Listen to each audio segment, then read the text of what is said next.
Hello friends, అందరికీ నమస్కారం. Welcome back to Akhila news. మన ఏపీ రాష్ట్ర వ్యాప్తంగా ఏపీలోని మహిళలకైతే గనక అదిరిపోయే శుభవార్తను అయితే తెలుపుతున్నారు. ఏపీలోని మహిళలకు ఆడబిడ్డ నిధి పథకం కింద ప్రతి నెల 1,500 రూపాయలు అయితే జమ చేస్తున్నారు. దానికి సంబంధించిన డేట్ అయితే గనక ఫిక్స్ అయితే అయింది. సో ఎప్పుడు జమ చేస్తారు, అలాగే ఈ పథకం సంబంధించి మీకు పోస్ట్ ఆఫీస్ అకౌంట్ ఏమన్నా ఉండాలా, ఖచ్చితంగా ఉండాలా అనే దాని విషయం అయితే పూర్తిగా చెప్తాను. దానికి సంబంధించిన వివరాలు అన్నీ అయితే తెలుసుకుందాం. అర్హతలు ఏ విధంగా ఉండాలి, విధి విధానాలు కూడా అయితే తెలియజేస్తాను. అంతకంటే ముందు దయచేసి అఖిల ఎడ్జే న్యూస్ని లైక్ చేయండి, షేర్ చేయండి, కామెంట్ చేయండి. అలాగే మరిన్ని వీడియోస్ కోసం మన ఛానల్ని సబ్స్క్రైబ్ చేయండి. అప్పుడే నేను చేసే ప్రతి వీడియో మీ వరకు చేరడం జరుగుతుంది. ఇప్పుడైతే పూర్తి విషయాన్ని అయితే తెలుసుకుందాం. సో ఏపీ రాష్ట్ర వ్యాప్తంగా ఏపీలోని మహిళలకైతే కనుక ఆడబిడ్డ నిధి పథకం ద్వారా అయితే కనుక కూటమి ప్రభుత్వం అధికారంలోకి వచ్చిన తర్వాత ప్రతి నెల 1,500 జమ చేస్తామని చెప్పి ఎన్నికల హామీలో భాగంగా చెప్పడం జరిగింది. అంటే మనకు గతంలో గత ప్రభుత్వంలో వచ్చేసి వైసీపీ చేయూత, ఎఫ్బిఈ నేస్తము, అలాగే కాపు నేస్తము, ఇట్లా వివిధ పథకాలు అయితే ఉండేవి కదా. అట్లా ఆ పథకాలన్నింటినీ ప్లేస్లోకి ఒకే పథకం అయితే తీసుకురావడం జరిగింది. అది ఆడబిడ్డ నిధి పథకం. ఈ పథకం ద్వారా ఏంటంటే కనుక 18 నుంచి 60 సంవత్సరాల మధ్య వయసు కలిగిన మహిళలకైతే కనుక ప్రతి నెల 1,500 చొప్పున సంవత్సరానికి అంటే 12 నెలల్లో కలుపుకొని 18,000 అయితే జమ చేయడం జరుగుతుంది. గతంలో ఏంటంటే కనుక ఒకేసారి 18,000 అయితే జమ చేసేవారు. సో ఈసారి అయితే ప్రభుత్వంలో ఇప్పుడు ఏంటంటే విడుదల వారీగా అంటే నెలలకు 1,500 చొప్పున గనుక జమ చేస్తాము అని అయితే చెప్పారు. కూటమి ప్రభుత్వం అధికారులకు వచ్చేసి దాదాపు 1.5 సంవత్సరం కంప్లీట్ అయినప్పటికీ ఇంకా ఈ పథకాన్ని అయితే కనుక ప్రారంభించలేదు. సో దీనికి సంబంధించిన విధి విధానాలు విడుదల చేస్తామని అయితే చెప్పారన్నమాట. మరి ఈ పథకం ఎప్పుడు ప్రారంభిస్తారు, ఎవరెవరు అర్హులు అవుతారు, సోదావు ఏం పనులు చేసుకోవాలి, ఈ పథకం పొందాలంటే ఏమేం అర్హత ఉండాలి అనే విషయాలు అయితే తెలుసుకుందాం. మొదటగా అర్హుల వివరాలు చూసుకున్నట్టయితే కనుక 18 నుంచి 60 సంవత్సరాల లోపు ఉండాలి అన్నమాట. వయసు అనేది ఈ మహిళలకు మాత్రమే అర్హులై అవ్వడం జరుగుతుందన్నమాట. అది కూడా మీరు ముఖ్యంగా ఏంటంటే ఏపీ మహిళలు అయి ఉండాలి.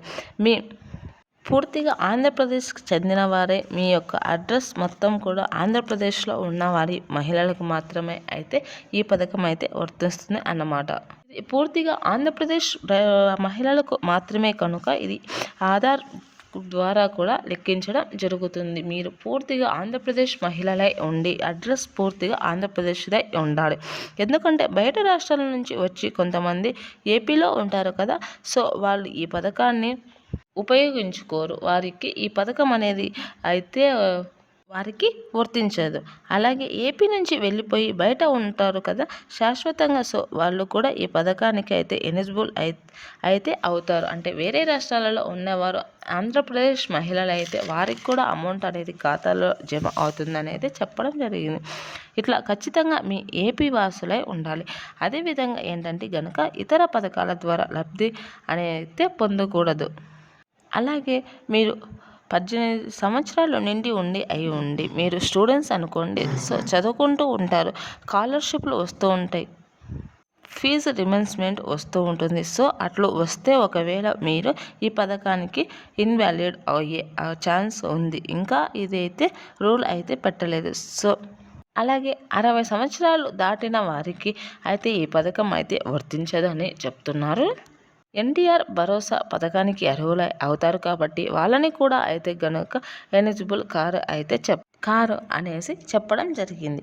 ఈ ఆడబిడ్డ నిధి పథకానికి అప్లికేషన్ చేసుకోవాలంటే ఏమేం ఉండాలి, ఫస్ట్ వచ్చేసి మీరు అకౌంట్ అనేది ఉండాలి. ఆధార్ డీటెయిల్లో అయితే కనుక మీ డీటెయిల్స్ కరెక్ట్గా ఉండాలన్నమాట. ఆధార్ అనేది అయితే కనుక అలాగే ముఖ్యంగా ఏంటంటే కనుక మనకి ఇప్పుడు ఫ్యామిలీ బెనిఫిట్స్ కార్డ్స్ అని చెప్పి చేయడం జరుగుతుందన్నమాట. ఆధార్ కార్డు అనేది అయితే మీ యొక్క బ్యాంకు ఖాతాకు లింక్ అయి ఉండాలని అయితే చెప్పడం జరిగింది. అలాగే క్యాస్ట్ సర్టిఫికేట్, అలాగే ఇన్కమ్ క్యాస్ట్ అనేది ఖచ్చితంగా ఉండాలని చెప్పారు. ఇది క్యాస్ట్ల వారీగా అయితే ఇస్తారు అన్నమాట. ఏ ఏ వర్గానికి చెందినవారు అని చెప్పి ఒక ప్రూఫ్స్ కోసం అన్నమాట. అంటే SC, ST, BC, minority, EBC అన్ని కులాల మహిళలకైతే కనుక డబ్బులు అయితే జమ చేస్తారు. కావున ఖచ్చితంగా అంటే ఇవన్నీ ఉండాలి. మహిళలు ఆన్లైన్లో దరఖాస్తు చేసుకోవాలంటే ప్రతి మహిళ కూడా వీటిని అన్నింటినీ చూపించి వీటి ఆధారంగానే ఆన్లైన్లో అయితే దరఖాస్తు చేసుకోవడానికి అవకాశం ఉంది. ఫిబ్రవరి 1వ వారంలో రిలీజ్ చేస్తామని చెప్పారు. ఇంకా దానికి సంబంధించి అయితే అప్డేట్ రావాల్సి ఉంది. దానికి సంబంధించి 2వ వారంలో 10వ తేదీ నుంచి అయితే రిలీజ్ చేస్తామని అయితే ఏపీ గవర్నమెంట్ అయితే చెప్పుకొస్తుంది. Thanks for watching this video.